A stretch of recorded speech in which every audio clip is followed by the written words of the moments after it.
Here at the Plowzone Radio Show, we've done a lot of great stories through the years. And here's one of gratitude right here by Mr. Mike Macchi.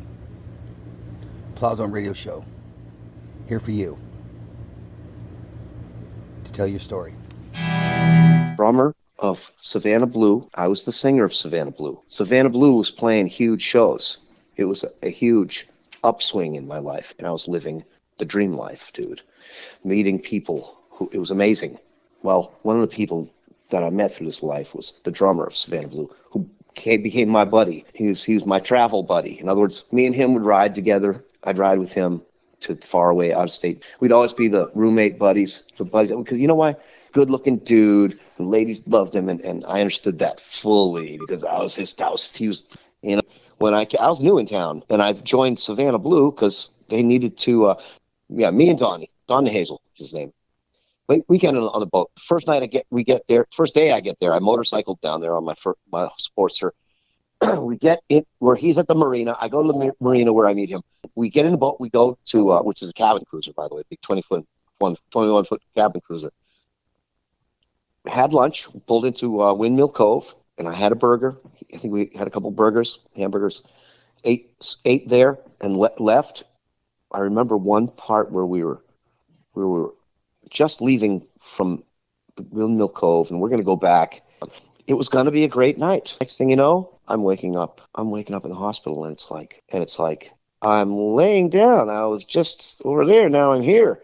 And I look over to the side of the bed. It's Dean Fisher and my wife.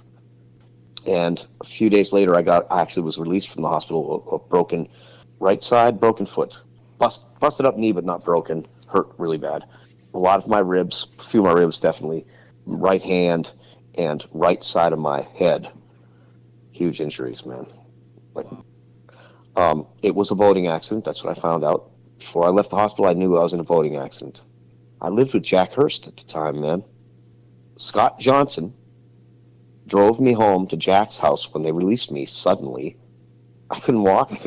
So about a week later, maybe not even a week later, I get a phone call, and it's the sheriff's department asking me, do I remember anything from the accident? I said, I do not. And they said, we didn't think you would. We didn't think you would, man. Is there anything you want to know about the accident? And I said, yes. We can tell you what we know. You were found 9:08 p.m. The boat was found. It was found in the middle of the road on top of the levee. It was found in the middle of the road on top of the levee at 9:08 p.m. Said the officer just happened to use that to make one more round. Went over, saw the boat in the middle, and he picked that road. He chose that road, and he was going down the road, and all of a sudden he sees something. It's in the middle, and it's a boat in the middle of the road. It's a big, huge boat in the middle of the road.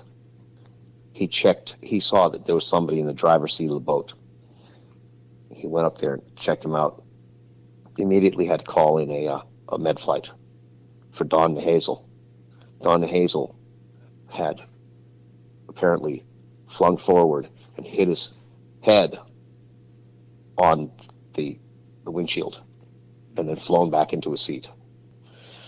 And then he checked, after the med flight comes, he checked around in the bushes and down around the things to see if anybody. He looked on the boat and he saw that somebody had crashed through the doors, the cabin, down the steps into the cabin. He saw that. And he looked down there, and there's me. Another one, wow. And another one came. Because when I finally found him years later, so I could thank him, I wanted to thank him on the phone, but I also wanted to shake his hand. So I told him, man, no, I've got to meet you. I want to shake your hand, man. You this is means a lot. And he said to me, you know what, Mike, I got to tell you something. Yes, we will meet. This is going to be great. He said, but you already did shake my hand. I said, what? He said, yeah. He said, I drove, when your med flight left, I drove straight to the hospital where they were going to bring you to. And he said, I got there just in time for you to be going into emergency surgery. And he said, and You flopped your bloody hand out. You flopped your bloody hand out of the gurney and said, I want to shake your hand right now. You just saved my life.